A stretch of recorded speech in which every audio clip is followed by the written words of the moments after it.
Hey guys, welcome back to the channel. This is how to cancel a FaceApp subscription. So guys, watch till the end as I discuss for Apple users as well. So I will put a step-by-step guide on the left side.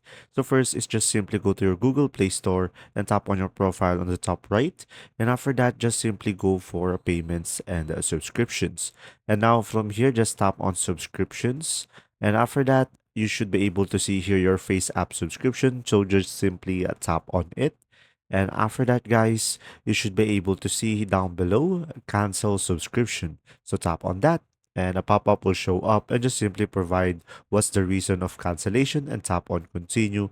And after that, just simply go ahead and tap on cancel subscription. So guys, remember that you can continue using the app until the original subscription end date. And guys, remember that deleting the Face app application will not cancel your subscription. So subscription renew automatically unless you cancel them manually. And there you go. If this video was helpful, guys, please like and subscribe. And if you have any question, just simply comment down below and I will do my best to answer it. And there you go. See ya.